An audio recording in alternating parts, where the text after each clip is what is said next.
Hey guys, it's Amy Eds. Here's a Ed Talk on homeschooling, what we do to homeschool.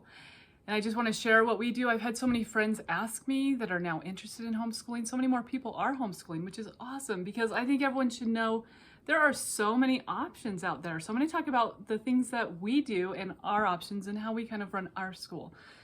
So first off, we love the Good and the Beautiful curriculum. If you have not seen that, here's their little kindergarten math box. Let's see. And it is just adorable. And there's reviews online for this, so I'm not going to go through it with you, but we've been doing it. We love it. My little guy adores it. He just looks forward to math and thinks it's so fun. I think a lot of parents get stressed or too into, hey, is my kid, this is not hard enough, or we can do 10 lessons in one day. Yes, you could probably do 10 lessons in one day, but that's not the point. Do one lesson a day and keep it fun and do other things. Kids need to play. They need to do other things. So I have a bunch of containers with different manipulatives. I work with him first. I have 3 kids that I'm homeschooling, kindergarten, 3rd grade, and 6th grade.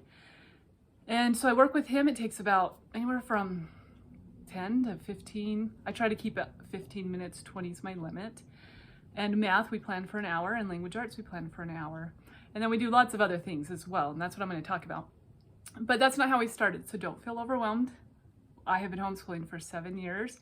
This is my 8th year. I know we've kind of figured out what works for us, what we like, what we don't like. And your first year is a lot of exploration and figuring those things out. So don't stress out. Don't be like, oh, I didn't teach them enough science. I didn't teach them enough history, or I didn't do enough. Just because you are making an effort and you're working at it, as long as you are getting their language arts and math in to start, that's where you start. Start there. And then add the other things in. So start with that. And we love the Good and the Beautiful. I've homeschooled, like I said, for 7 years. And Good and Beautiful actually only started with their first thing at the first year I homeschooled, and that was handwriting. And so we've grown with the Good and the Beautiful. And during that time I had to they didn't have language arts, they didn't have math. So I explored so many different options, and I have tried so many, and I love them so much for so many reasons. They are totally affordable. And not only is it affordable, it is beautiful. So I don't know if you've looked at it, but it is like the best quality curriculum and beautiful for an amazing price. Like colored pictures, beautiful stories, just fun, good, exactly what it's titled, Good and Beautiful. And that is actually, I want my kids to have this. It's why I keep homeschooling. Well, there's other reasons too, but I love it so much, and so that is why we do it. And it is affordable. You can even download it for free. You don't have to pay anything. You got to print, but here's their handwriting. And I just wanted to show this. This is so adorable. Just letting kids be kids, letting them draw things. It's just so cute. Letting them be who they are. And that has just been the sweetest thing to see them as they do the language arts. Now that I've done it for lots of years, I can see how my kids love learning. They really do. They love learning. And I feel like in public school, it's kind of burnt out of them. And we don't homeschool perfectly all the time. There are times when things are crazy. My youngest son has had lots of surgeries over the last few years, and things can be crazy and we don't get everything in that we planned. But you know what? We get a lot in, we make an effort, and we love learning. And that is really what is important. That is the most important thing, is to let kids explore and learn and be free. I'm very anti-screen, and this just ties right in with that. Kids need to be kids, and that's why I started homeschooling actually, was I felt like my kids were at school all day long, and then they had a big packet of homework to do, and I wanted to go take them on bike rides and go explore. I actually don't do that as much anymore. I'm getting older, and my youngest has had lots of health issues, but that is so good and healthy. All right, so let's get back to what we do. So we do our morning stuff, which is pledge and a prayer and then a song. And then we do our little scripture container. I'll read out of Book of Mormon. We're doing a verse, everyone together, and we're working on memorizing the scripture.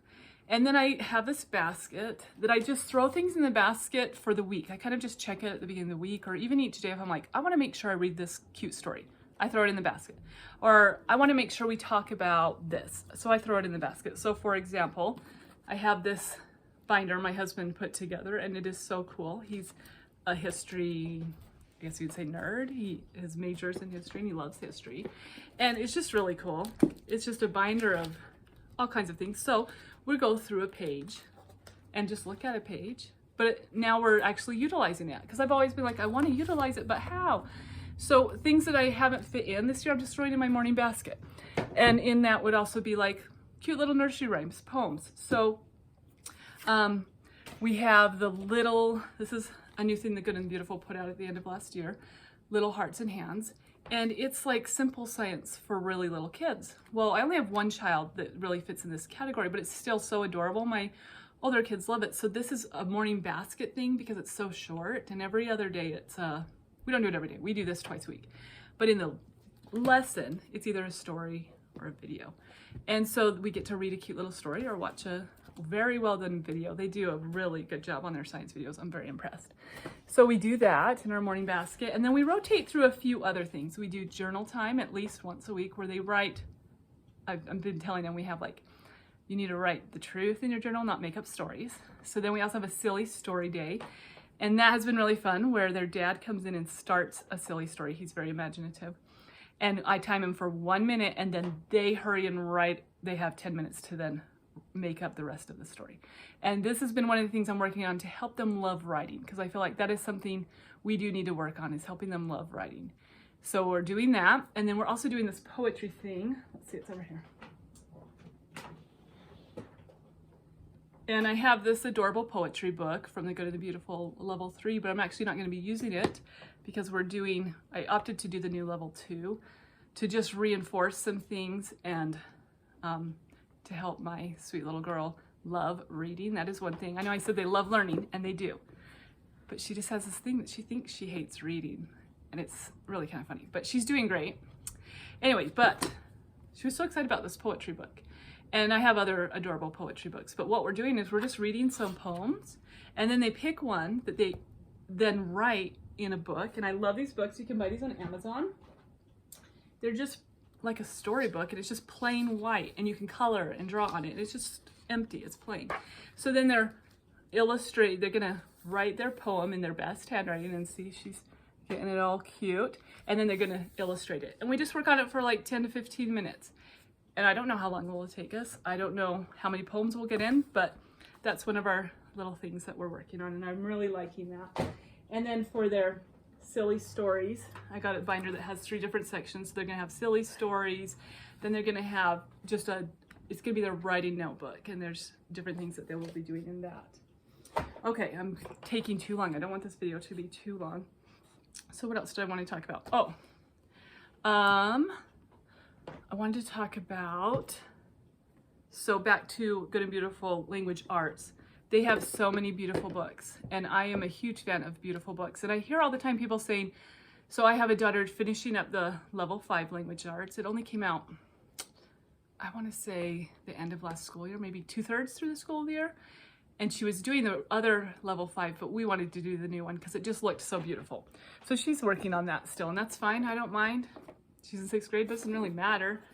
But it's just beautiful. Look at this box, and it has these books, and they're beautiful books. And I hear people say that it's too boring, or their kid just doesn't get it. And I'm gonna put a caveat on that, because kids need to read good quality books to enjoy good quality books. And if they start little doing that, it helps so much. So my child that's in that, she has loved every one of those books, and they're just beautiful, but she has always read good and beautiful books. And by that, I mean, we follow their guidelines where it's of educational value. It's not just, there's a whole video Jenny Phillips does on it, and it's just beautiful, and it's so good. Because I've wondered as a parent, before I started homeschooling, I have 6 kids. So I have 3 high school, I have a 19-year-old, 17-year-old, and almost 16-year-old. So I have 3 older kids and then 3 younger kids. And so it's been interesting. I don't homeschool my older kids. I did when I started, when they were younger, but then I send them off to high school. And that's how I've done it. And as these younger ones go to high school, we'll see. Maybe I'll do the same thing, or maybe I'll homeschool them. Right now, we're just homeschooling up to high school age, but we are loving it. So anyway, let's get back to the reading. Sometimes we as parents don't really know what our kids are reading, but we think, oh, if they're just reading all the time, that's great. But I'm gonna say that's not true. I discovered a lot of the books my older girls loved reading were really just stupid. And it was all simple sentences, and it really doesn't help the brain grow. So it's fine to read those. It's not like they were bad books, but they were actually assisting their, I don't know what you want to call it. It wasn't helping them in their education that much because it was just simple words, simple sentences that they've already known forever. And the books nowadays that are written, I'm sure there's still some good ones, but I love older books. They are so well written and they really educate your brain. They actually really make you think. And it's so, anyway, The Good and Beautiful has come out with a ton of awesome books. I remember when I first started trying to find books that didn't just have simple sentences, that wasn't just too easy, but on the grade level of my children, because you don't want it to be too challenging because you don't want them to get frustrated. So it's hard to find that balance of a good quality book that has literary value as well. Anyway, The Good and the Beautiful has printed so many books in the last few years, and it's wonderful. They have the most adorable kindergarten, first grade, second grade, third grade level books. And they just came out with these, which I just love. So this is with the kindergarten language arts. It's just an extra, and it's just beautiful. See, it's just adorable. And my kids were so excited when they saw it. They love it too. They just think, oh my gosh, it's so beautiful. This is the one that my third grader is reading right now. It's just beautiful. I love their stuff. As you can tell, it's blessed my family immensely, and it's helped us in so many ways. Okay, then planners. I'm going to talk quickly about planners. There's so many awesome planners out there, but they never are what I want. So this year I made my own planner, and I implemented things that I like in other planners, and I did this on Canva actually. I put my homeschool theme on it.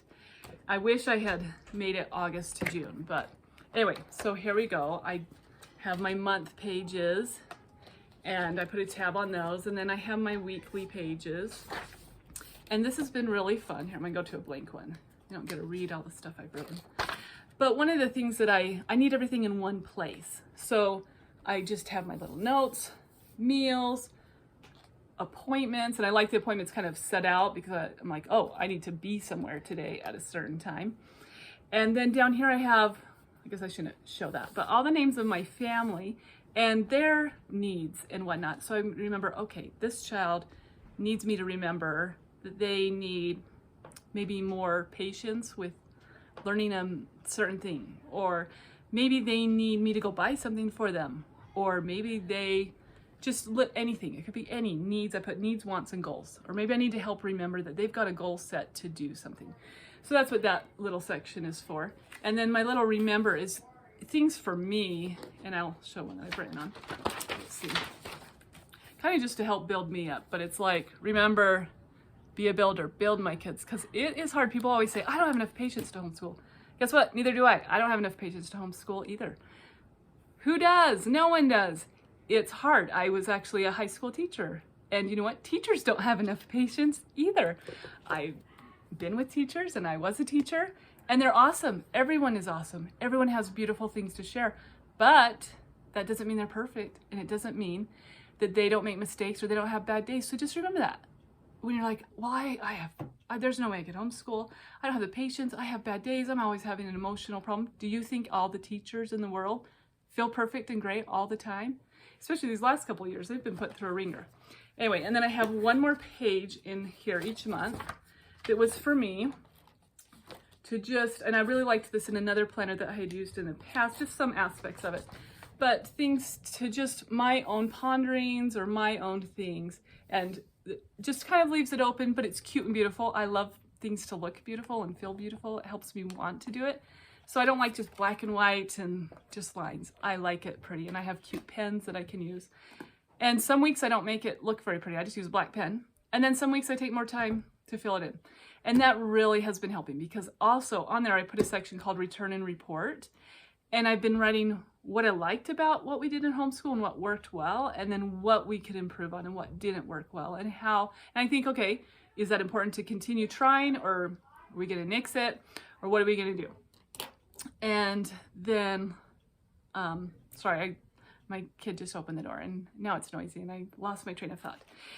Anyway, oh, science. I did want to show. I'm loving the new science on The Good and the Beautiful. We've done a lot of their science units, almost all of them actually. And They came out with paleontology this year, and we're so excited. We're going to be doing that one next. We're doing safety right now. But what I love are these student journals. Those of you who have done their science before know that you had to print everything out. I love this new style. I know some people don't love it as much, but I love that everything's right here. And then I have these student journals. Hey, can you close the door, bud? So these are awesome. They're beautiful too. I mean, it is just beautiful. Colored information. And I go ahead and get, what's this? So I get the 7th and 8th grade for my 6th grader because she just loves information and she loves to learn about things. And they have these great little extensions with each lesson, and it's fun to read. We just had her read it out loud to all of us last time. So I get it, why not? And then the grades 3 through 6, I go ahead and get it for my kindergartner. Then he gets to just participate, and he can write or color or whatever. And then he has the book. So I just get it for all the kids, and my kindergarten child, and last year he participated most of the time. I don't force him, but he loves science. So it's not something he wants to miss. And then they have the most beautiful books to go along with it that are just so well done. Anyway, they have whole reviews of these things. But I'm just saying, as a person who's homeschooled for lots of years and looked for beautiful information that is not all just online, because there's beautiful information online. You could just get online all day and find beautiful pictures and beautiful things. But that's all online and it's all screen time. And I'm very much more a hands-on person where we are learning together and we're growing together. And I am loving it, and I'm loving learning it. That's another thing I did want to mention really quick. You don't have to know everything. I don't know everything, and I learn a lot. And if my kids ask a question and I don't know the answer, I'll say, I don't even remember that. I'm not even sure if I learned that. Let's look it up. And that's okay to say. You don't need to know everything. So keep that in mind. Don't be stressed. And don't freak out. When I first started homeschooling, that would make me nervous. I'd be like, oh man, I don't know how to do this math problem, or I don't know how to diagram a sentence. I never learned that. Now, because of Good and Beautiful, I know how to diagram sentences so well. And I understand now grammar, which I had no comprehension of before. So it's been really fun. It's been good for me. And the next thing I want to talk about just quickly, because I know this video is getting long, is there are so many programs. All the states are different. States have different laws. In our state, we have a program called My Tech High, and I'm in Utah. I love this program. It's like a charter school, and I know it's in other states too. I think it's in Oregon and Idaho, I want to say. But basically, it's a charter school that is for homeschoolers. So you get funds, you get some of your tax dollars back to spend on your educational goals for your children. And it is awesome, and it has been a blessing. So we've been able to buy lots of awesome stuff. It does not refund you for the Good and the Beautiful actual curriculum, though you could print it off and get it bound, and they'll reimburse you for that. But it will for science books and for their books. I bought all their books and have been reimbursed for that because it's just books. And but then we buy lots of other things, and you can get gym passes, or you can everyone has different rules, so I don't know, but I'm just saying what we use. And we love it. It has been a blessing. So you should look that up. It's called mytechhigh.com. If you're in Utah, Idaho, Oregon, it might be in other states. I'm sure there's other programs similar in other states. And then there's other programs. If you're not ready to just jump in and homeschool, there are several little schools or programs that will, they have like your child goes 1 or 2 days a week, and then you can homeschool at home. I don't know if they allow you to just totally do your own curriculum. Some of them do, I'm sure, and some of them don't. We've tried a few over the years. We did Canyon Grove Academy, and that was really fun. We did enjoy that. And there's one by us now, but we haven't done it, but it's similar to Canyon Grove, and it's called Da Vinci Academy, and I've heard good things about that, so that's a great one. And Harmony is another one I've heard of that I think is similar to My Tech High and Da Vinci. I don't know that much about it, but I'm naming these things as things you can look into. There are options. There are so many other options for teaching your kids. You do not, if you're nervous about sending them to public school, then don't. Don't just put them in a closet and not teach them. But kids do not need to go to public school to learn. They can learn at home, and you put in the effort. It does take effort. It is work. It's not something we just sit around in our jammies and yoga pants. I know during COVID, a lot of people were like, wow, I love this. I bet you just sit around in your yoga pants all the time. I'm like, actually, I don't. I actually try to dress. I know you don't have to do this, but I like to look nice and I like my kids to dress nice. And what I've learned, socialization, that is something people talk about a lot and usually the biggest fear of homeschooling. So what I'm going to say about socialization is don't worry about it. It's not a big deal, especially in our world today. Sorry, I look outside, I guess, because that's looking out at the world when I say that. But in our world today, kids are on their screens so much, even young kids. And kids are getting into trouble younger and younger. And they don't need to be in that environment. Your kids don't need to be in that environment to learn how to play with someone or to learn how to talk to people. Where kids actually learn most of their socialization, and there's a lot of research on this, is from their home, where they grew up and where they're at. So if you think, oh, well, these people were weird, they homeschooled, I knew them when I was growing up, they're really weird. You know what? Their parents were probably also really weird. And if they'd gone to public school, they would have been weird. And I bet you know people in public school who fit that homeschool look that people always freak out about. Because you know what? It's not about public school or homeschool. It's about the family you're growing up in. And they're not bad families. That's not what I'm saying. I'm just saying you don't need to be stressed about it. There's play groups. You can put your kids in dance. You can put them in sports. You can do all these things. They don't need to learn how to socialize by going to public school. That's the point I'm trying to make. Anyway, I hope you've enjoyed this Ed Talk. And if you have any questions, feel free to let me know. I will put links to some of the things I mentioned in my comments. And I just hope this was helpful. I want to help people wanting to homeschool. I want you to feel like you can do it, because you can. Like I said, it takes work and it takes effort, but you can do it. And some days or weeks might not be what you wanted. Nothing is like what we envisioned usually. But as you work at it, you will see how it's a blessing in your family's life. And anyway, I hope you've enjoyed this, and I'm sorry if I jump from thing to thing. I'm very much like that. I kind of jump from thing to thing. So hopefully I'm not making my kids too crazy jumping from thing to thing sometimes. But I did want to say one more thing. See, now I'm jumping from thing to thing. So we start with our little song, prayer, pledge. Then we come and do morning basket for a little while. And then we go and do math. Sometimes we do language arts first, but we usually do math first. And Amelia, my older child, I let her choose. She can do math or language arts, whichever she prefers. We do them both for about an hour, so it doesn't really matter. And I work with my youngest child, then I go to the next child. And when I'm not working with a child, that child in the older grades, they have like an independent section where they should be able to work on it themselves. So I'll just show, like here, independent practice. So they work on that while they're waiting for me to do the lesson. If they get finished with that, then they work on their handwriting. And then if they are finished with that, they can just read.